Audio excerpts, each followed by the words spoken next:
Before darkness had a face, it had a voice so beautiful and terrible that even the stars held their breath. In the beginning there was only music.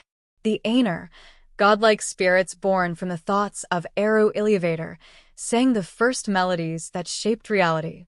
From harmony came light and life. But not all sang in tune. Among them was one whose song strayed, deeper, louder, more seductive. His name was Melkor, and his discord was not a mistake. It was a warning. Melkor's voice rippled through the melody like a cold wind across still water. At first, the others hesitated. Then, one by one, some began to follow him, unknowingly enchanted by the raw power of his tune. He wove pride, dominance, and desire into his music, casting shadows into the light. Eru Ilúvatar, the One, responded not with wrath, but with another theme, one even more beautiful, designed to counter Melkor's chaos. But Melkor only grew louder, more violent, until the world-to-be trembled in its cradle. Eru ended the music with a single thought. Silence followed. Then, with a word, he created the world. Arda. But even as it formed, Melkor looked upon it with envy. Others saw wonder, he saw control. He wanted Arda for himself, not to serve its beauty, but to twist it into his own domain. And so, even before he set foot upon the world, Melkor became the first traitor, the first shadow in the flame. As the Ainur descended into the physical world, some became known as the Vala, the guardians of Arda. Melkor came too, cloaked in majesty and might, pretending to aid in creation. But wherever he walked, warmth fled. Mountains broke. Seas boiled. He raised vast towers of black stone and shattered the works of his kin. Where the Vala built, he unmade. Where they planted light, he bred darkness. It was no longer ambition. It was hatred. Deep beneath the surface of the world, Melkor forged pits of fire and caverns of endless night. He delved alone into the coldest corners of the void, gathering forces of terror, spirits like himself who had been seduced by his power. Among them, he found the first of the Balrogs, beings of flame and shadow, who bowed to him not out of love, but fear. In secret, he began crafting horrors never imagined, creatures of pain and rage, designed to devour hope. Then came the two lamps, pillars of pure light, raised by the Vala to bring day and night to the world. For a brief moment, Melkor vanished. The world bloomed. Forests awoke. Rivers laughed. The stars themselves seemed to rejoice. But peace is the illusion that horror waits behind. One dark evening, the northern skies split open with a scream. From the depths of the void, Melkor returned, no longer pretending, no longer hiding. The lamps shattered under his wrath. The oceans flooded the land. Mountains split and continents drowned. The Vala barely escaped, retreating west to build a hidden kingdom called Valinor, hoping to seal the darkness away. But Melkor laughed in the ruins. Arda now belonged to him. From the broken pieces of light, he crafted mockeries of beauty. Trees twisted into claws. Beasts became nightmares. Even the air began to taste of ash and iron. And from the depths of his fortress, Utumno, Melkor sent his monsters into the world, not just to conquer it, but to haunt it. He had become more than a rebel. He had become a god of terror. But the horror wasn't just in the destruction. It was in the silence. For Melkor did not shout. He whispered. He planted lies in the hearts of spirits. He made them doubt their purpose. He made them question Eru, question the music, question themselves. And one by one, some fell, choosing chaos over order, flame over light, and fear over truth. And so began the long night, the first darkness. Not just a lack of sunlight, but a sickness in the soul of the world. Melkor ruled not just with fire and armies, but with despair. Every star that rose in the sky seemed smaller. Every forest echoed with things unseen. Even the Vala, mighty as they were, feared to speak his name aloud. Not because they lacked courage, but because to name him was to feel his presence. And his presence was cold. But evil never sleeps forever. It festers. It plans. And far away, in the halls of Valinor, the Vala prepared a secret retaliation, a new light, one that would not burn with fire, but with life itself. They would shape two trees from pure light and hope. But Melkor was watching. He always was. The world tried to heal. From the darkness left in Melkor's wake, the Vala retreated to the far west, to Valinor, where they raised two mighty trees, Telperion and Laurelin. These trees did not merely shine. They sang. Their light danced across the lands with warmth no sun could match, their glow a promise of hope. But Melkor had not vanished. He had only gone deeper, burrowing into the wounded earth like a fever waiting to return. The light burned his pride. He could not bear it. As the trees grew stronger, so did his hatred. He brooded within Utumno, deep in the northern wastes, surrounded by creatures twisted into nightmare. From flame and shadow, he bred the Balrogs. From beasts, he created monsters with a hunger not for flesh, but for ruin. The ground beneath his fortress groaned like a dying thing, choked with ash and sorrow. But it was not enough. Melkor did not want destruction alone. He wanted desecration. He wanted to unmake the beauty that defied him. His darkness reached far. Through the cracks in the world, Melkor sent whispers that corrupted stone and air. Lakes turned black. Forests thickened into mazes of rot. The wind began to howl with voices no one could trace. Even the stars, those first lights of Eru's song, began to feel colder in the sky. The world was beginning to forget what peace felt like. And just as the Vala thought they had sealed him away, Melkor found a partner in hate. Ungoliant. She was not of Arda. She came from the void, older than flame, more secret than shadow. A being of hunger so vast, she devoured light itself. No words passed between them, only understanding. They were twin voids, drawn together by the mutual urge to consume. Ungoliant coiled around Melkor's will like smoke, and together they struck. In the black of night, they slipped into Valinor unseen. While the Vala celebrated a festival of peace, Melkor crept to the base of the two trees. He unsheathed a blade forged in the void, a weapon that hated the light as he did. With one silent blow, he pierced the heart of both trees. Their golden and silver light bled out in rivers, and Ungoliant drank it all. The screams echoed through eternity. Leaves shriveled. Roots collapsed. The last remnants of the purest light vanished into the gullet of a spider older than time. In that moment, the world changed. What had been a realm of music and starlight was now drenched in a silence, so heavy it made gods weep. But Melkor did not flee. He laughed. A long, cold laugh that carried on the wind like a curse. He took the Silmarils, jewels that held the last light of the trees, and vanished into the darkness of the world. Those gems were not just treasure. They were life itself. And he stole them not to protect them, but to chain them in iron. The very essence of creation now sat locked in a crown of thorns upon his head. Ungoliant followed him to the north, expecting to be fed again. But Melkor betrayed her. In the darkened cliffs of Lambeth, he refused her hunger. She attacked him, her shadow suffocating his very form. For the first time in ages, the Dark Lord screamed. But his cries summoned the Balrogs, those beasts of fire and despair he had hidden in the deeps. They ripped through stone and sky, driving Ungoliant away. But not without a cost. Even Melkor, in his might, bore wounds that bled shadow. The fortress of Utumno lay in ruins, buried by the wrath of the Vala long ago. So he built anew, Ongband, the Iron Prison. Black towers rose like jagged knives, crowned by the fire-choked peak of Thingordrim. It was not a fortress. It was a scar on the world.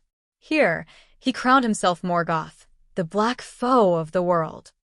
And from Ongband, horror spread like blood and water. He corrupted the earth beneath his feet. The sky above dimmed, and deep within, he began the most terrifying of all acts, not killing life, but twisting it. He took the first elves, beautiful, immortal children of Eru, and through torment, broke them. Mind, body, spirit, torn and reshaped into something unrecognizable. The first orcs. They did not remember who they had been. Only pain. They did not pray. Only scream. And in them, Morgoth saw his victory. He had defiled creation. He had mimicked the work of the Vala, not with love, but with spite. And he smiled. The Vala wept, but they did not act. Far away, the children of Iluvatar began to awaken, elves who had not yet seen war, men who had not yet dreamed. But they would, because in the shadows of Arda, Morgoth was preparing an army not just to conquer land, but to erase hope. And his darkness would not come loudly. It would come quietly, creeping into dreams, into choices, into hearts. Because Morgoth had learned the greatest horror was not in fire and blade. It was in corruption. Angband stood like a cancer on the world. Black towers of iron scraped the sky, and beneath them, the ground pulsed with heat like a living wound. Morgoth sat on a throne carved from the bones of mountains, his crown a jagged halo of malice, and within it, the Silmarils burned, 3 dying suns caught in a prison of fire. Their light should have been sacred, but against his shadow, even their radiance seemed twisted, crying out silently for release. Years passed, then centuries, and the fear of Morgoth spread not through war alone, but through the slow seep of dread. Birds no longer flew near the north. Rivers ran dry in places untouched by his hand. Elves vanished. Forests became graveyards. The world felt sick and no one could name the disease. Men had begun to awaken in the east, guided by whispers and instincts. But some, drawn by promises of power or by fear of death, wandered west, and Morgoth welcomed them. He gave them gifts, weapons of cruel design, knowledge forbidden even to the Vala, and worst of all, hope twisted into ambition. These men would be the first traitors, the first kings of blood. They did not kneel out of loyalty. They knelt because Morgoth showed them a truth too dark to ignore, that gods could bleed, that light could be broken, and that the strong would inherit what the weak refused to defend. But Morgoth did not need allies. He needed monsters. From the deepest pits of Angband, his forges screamed with unnatural heat. Smoke belched out, blackening the skies. In secret, he crafted things even the Vala had no words for. From fire, hatred, and sorcery, he created dragons. Not the wise, majestic beings of later tales, but primal terrors, creatures whose breath turned stone to ash, whose eyes burned with his own will. The first was Glorung. He slithered from the pits like a godless flame, and with each village he burned, he whispered despair into the hearts of mortals. The elves, once untouched by true war, found themselves hunted. Morgoth unleashed his armies, hordes of orcs, wolves with human screams, twisted spirits bound in armor that fed on fear. He did not conquer in lines and battles. He bled the land slowly. He made his enemies question not their strength, but their worth. Yet the Vala still did not come. They had sealed themselves in Valinor, protected by the mountains of Aman and the light of their own realm. They watched. They mourned. But they did not intervene. Morgoth had poisoned the world so deeply that even gods hesitated to tread where he ruled. Still, resistance rose. In Beleriand, brave elves formed alliances. The Nolda, led by Fëanor's sons, crossed into Middle-earth to reclaim the Silmarils. But even their brightest fire flickered before Morgoth's abyss. Battle after battle was waged, the Dajanu in Gileath, where stars wept over the dead, the Dajim Aglarab, where temporary hope was born, and then the Nirnath Arnediad, the battle of unnumbered tears. Morgoth crushed them, not just in body but in soul. Captured warriors were dragged to Angband and never returned. Some were broken into slaves. Others were fed to dragons. And a few were twisted into something far worse. Creatures that walked like elves but served without a will of their own. Morgoth had learned that death was too quick. True power came from making your enemies serve you, by choice or by corruption. He planted fear in dreams and doubt in bloodlines. Families were torn apart. Entire cities fell because one heart gave in. Morgoth no longer needed to march to win. He only had to wait, because every soul held a door, and he had found the key. Deep in the depths of Angband, he kept his most terrible creations, still half-formed things, locked behind runes of pain, whispering in languages not meant for this world. Even the Balrogs, once proud spirits of fire, now moved like dogs around him, leashed not by force, but by the knowledge that they, too, could fall further. Morgoth's gaze never rested. He saw beyond borders. He saw men who would one day betray kingdoms. He saw elves who would fall to pride. He even saw Sauron, his most trusted lieutenant, learning quietly, shaping fear into a science, mastering the art of domination. And still, the Silmarils burned in his crown. He wore them not as trophies, but as scars. They seared his flesh daily. But he welcomed the pain, because the light that once defied him was now enslaved, trapped, just as he had always planned for the world itself. He no longer needed to shout to spread terror. His silence was enough. It is said that evil always falls. That darkness, no matter how vast, eventually yields to light. But what they don't tell you is that sometimes evil survives, not in flesh, but in thought. The cries from Middle-earth grew too loud to ignore. Elves hunted like animals, men falling under shadow, lands blackened and burning. And finally, the Vala acted. Across the sea, they gathered their hosts, not just warriors, but fire itself. From Aman, they came like the fury of the gods. The war of wrath had begun. Morgoth watched the sky tear open as the might of the Vala descended. He did not fear. Not at first. For he had ruled for centuries unopposed. He had twisted the world, cracked the spirits of gods, and defiled the light of creation. Who could unmake what he had already destroyed? But he had grown arrogant. Weak. The very crown that held the Silmarils burned deeper now, no longer a symbol of triumph, but torment. And the world, twisted by his hand, began to crack beneath the weight of his sins. The Vala did not come alone. The Mayor, the eagles, the spirits of the wind and water, all rose to purge the land of his filth. Morgoth unleashed everything. Glorung fell. Balrogs were destroyed. Angband itself trembled as mountains shattered and seas rose. The ground bled lava. The sky screamed. But even as his armies collapsed, Morgoth did not fight. He fled. He tried to retreat into the deeps of Angband, to bury himself in blackness. But they found him. And when they did not kill him. They bound him, chained with unbreakable fetters called Ainur, forged by the Vala themselves, made to contain a god. He was dragged to Valinor in shame. His crown was beaten into a collar. The Silmarils were torn from his flesh. And there, before the thrones of the West, Morgoth was cast out, not slain, not erased, but hurled beyond the walls of the world, into the void. But death is a mercy. And Morgoth had never been given that. In the utter darkness, beyond time, he screamed. But no one heard, except the world itself, because Morgoth, master of fear, had left something behind, his voice. A whisper. His spirit, fragmented and scattered, soaked into the roots of the world. Into mountains, into the bloodlines of men, into the deepest fears of elves. And most of all, into one. Sauron. The loyal lieutenant who had once walked beside him, who had studied fear like scripture. Sauron did not just inherit Morgoth's knowledge.